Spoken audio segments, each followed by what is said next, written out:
ಭಾರತ ಪಾಕ್ ಕದನ ವಿರಾಮಕ್ಕೆ ಒಪ್ಪಿವೆ ಅಂತ ಹೇಳಿ ಮಾರ್ಕೊ ರೂಬಿಯೋ ಕೂಡ ಹೇಳಿದ್ದಾರೆ. ಯುಎಸ್ ವಿದೇಶಾಂಗ ಕಾರ್ಯದರ್ಶಿ ಮಾರ್ಕೊ ರೂಬಿಯೋ ಅವರು ಕೂಡ ಹೇಳಿಕೆಯನ್ನ ಕೊಟ್ಟಿದ್ದಾರೆ.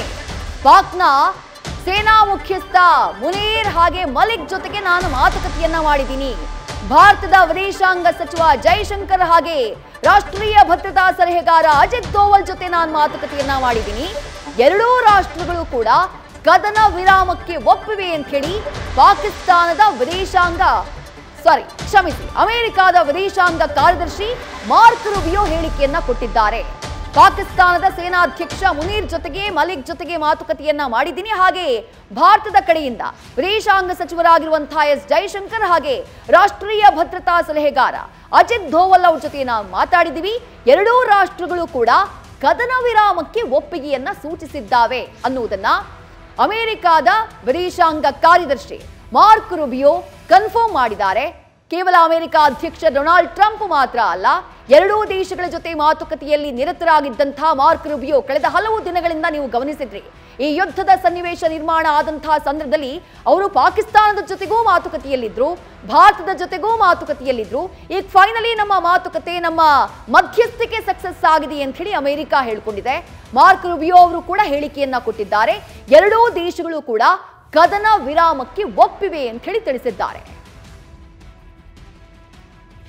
ಡೀಟೇಲ್ಸ್ ನನ್ನ ಸಹೋದ್ಯೋಗಿ ರಕ್ಷತ್ ನೀಡ್ತಾ ಇದ್ರು. ರಕ್ಷತ್, ನೀವಾಗ್ಲೇ ಹೇಳ್ತಾ ಇದ್ರಿ ಭಾರತ ಹಾಗೆ ಪಾಕಿಸ್ತಾನದ ಮಧ್ಯೆ ನಿರ್ಮಾಣವಾಗಿದ್ದಂತಹ ಸಿಚುವೇಶನ್ ಅಲ್ಲಿ ಭಾರತಕ್ಕೆ ಅಪ್ಪರ್ ಹ್ಯಾಂಡ್ ಇತ್ತು.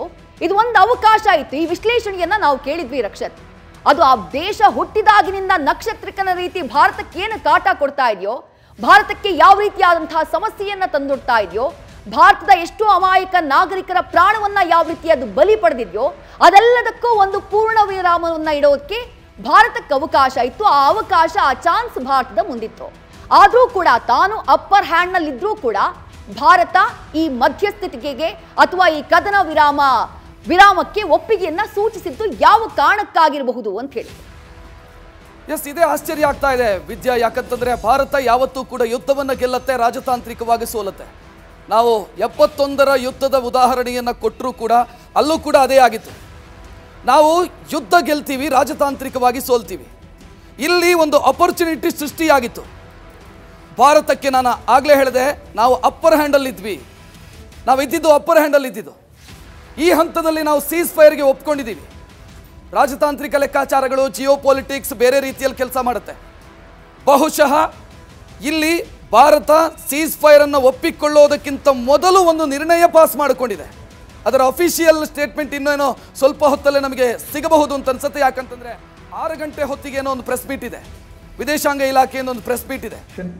On land and in the air and sea with effect from 1700 hours Indian Standard Time today.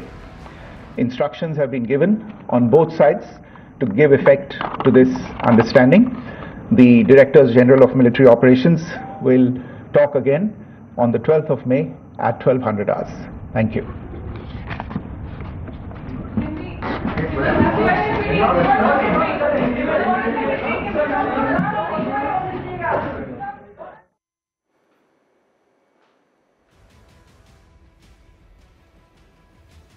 ವಿದೇಶಾಂಗ ಇಲಾಖೆಯ ಕಾರ್ಯದರ್ಶಿ ವಿಕ್ರಮ್ ಮಿಸ್ರಿ ಅವರು ಮಾತನಾಡ್ತಾ ಇದ್ರು.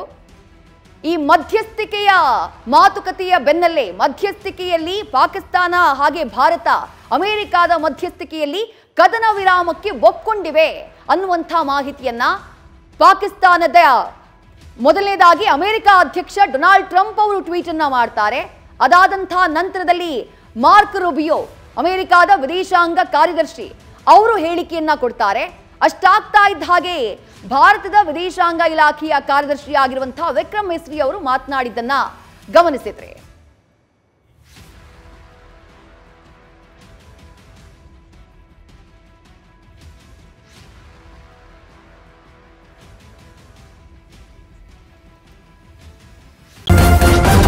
ನ್ಯೂಸ್ ಫಸ್ಟ್ ನಿರ್ಭೀತಿಯಿಂದ ನಿಮ್ಮ ಪರವಾಗಿ.